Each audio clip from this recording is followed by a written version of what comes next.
Hello friends, my name is Real Emile and welcome back to some more Gran Turismo 2. Today we're continuing on with our Let's Play.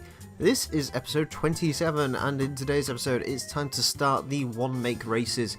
We defeated all of the rally events last time, we've already done all the special events, so yep, it's time for one-make races.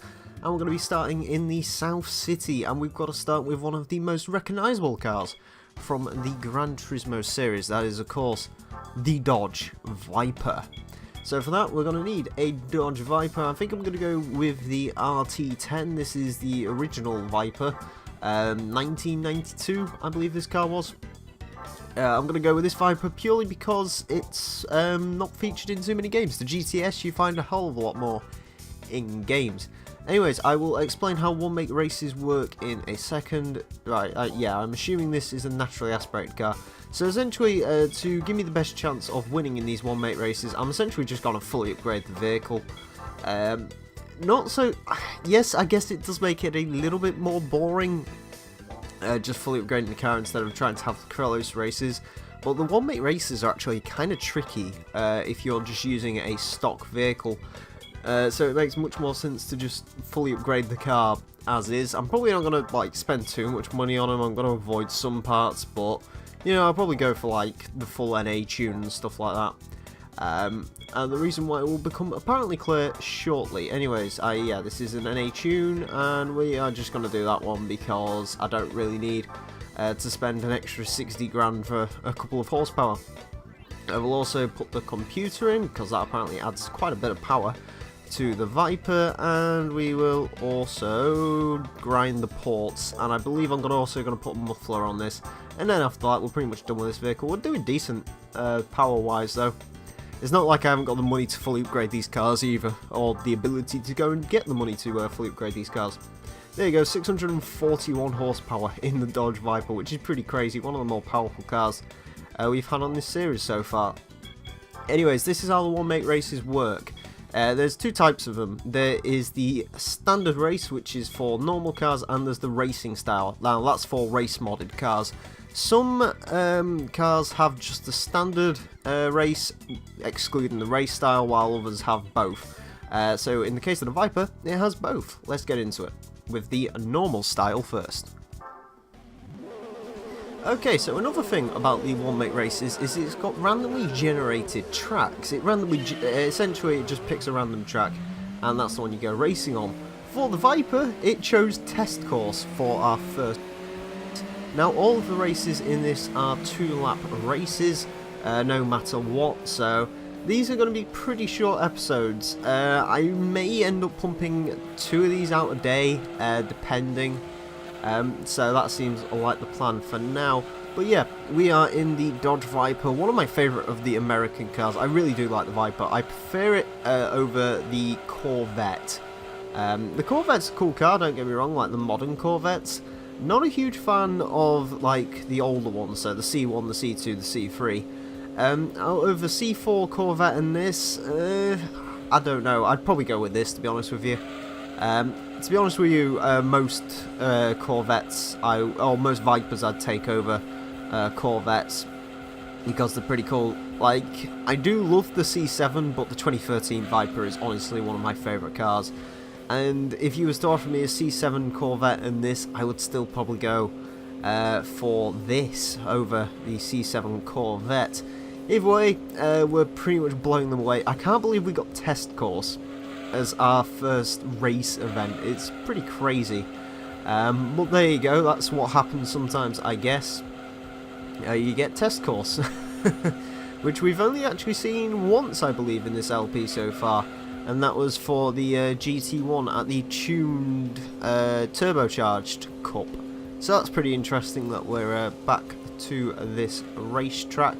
Right, we're almost done here actually, which is pretty cool.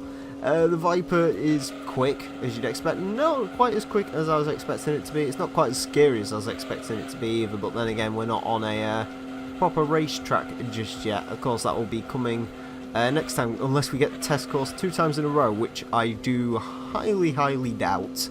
But you never know, it could happen. Either way, and that is it for test course.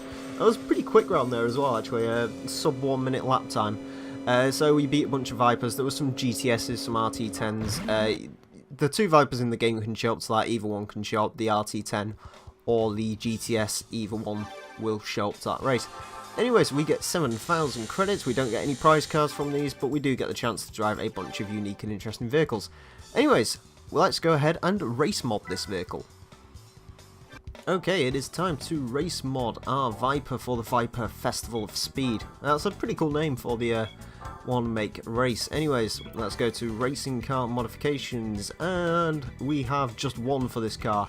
It's the red, it says Chrysler Dodge on it, for European reasons.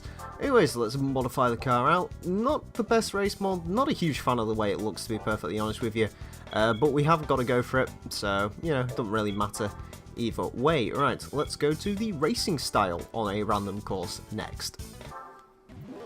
Okay, we are on track in our Dodge Viper RT10, and we have got Grand Valley Speedway as the track it's selected for this particular one make race. Anyways, you can see a couple of RT10s in this because they've both got exactly the same thing.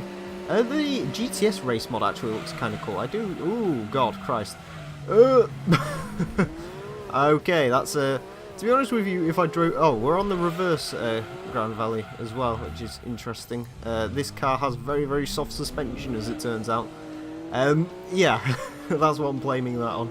Anyways, that was kind of interesting and scary all at the same time. Right, come through here. Slowly, slowly, there we go.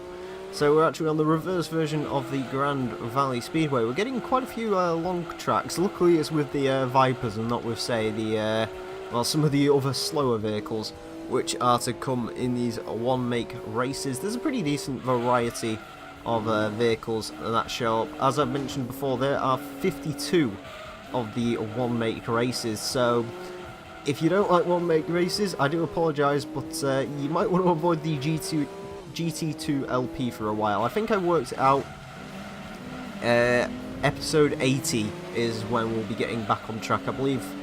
I don't want to like think that far ahead, but episode 80 we will be going to the Gran Turismo Nationals, I think, after that.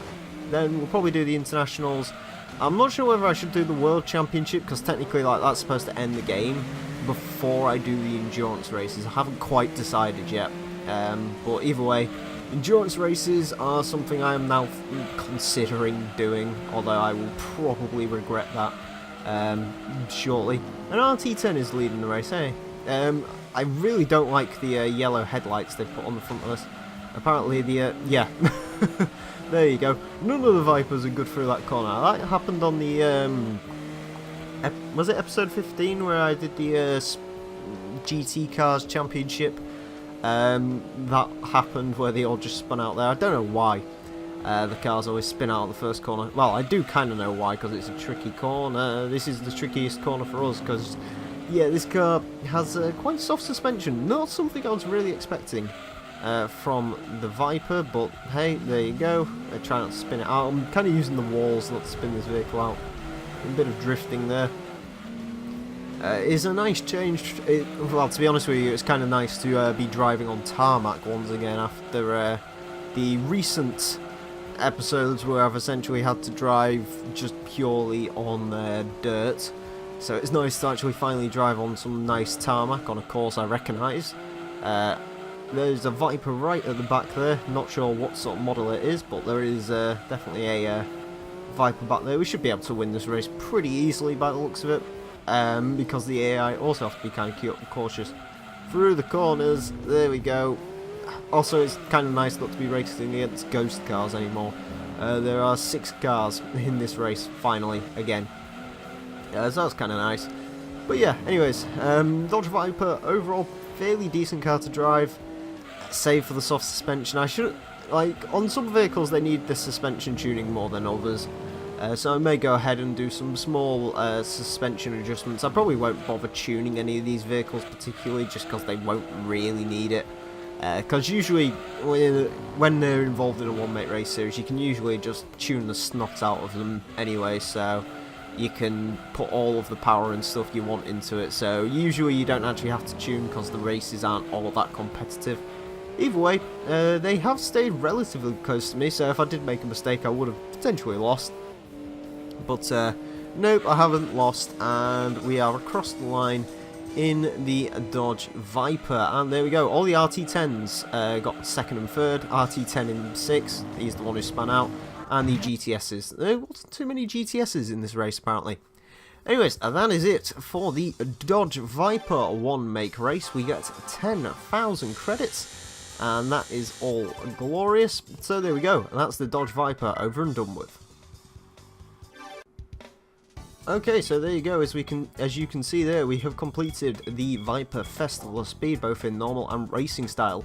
In the next episode, we'll be going after the Neon Trophy, so join me for that. Anyways, friends, I want to thank you all very much for watching. My name's been the Real Emile, and until next time, farewell.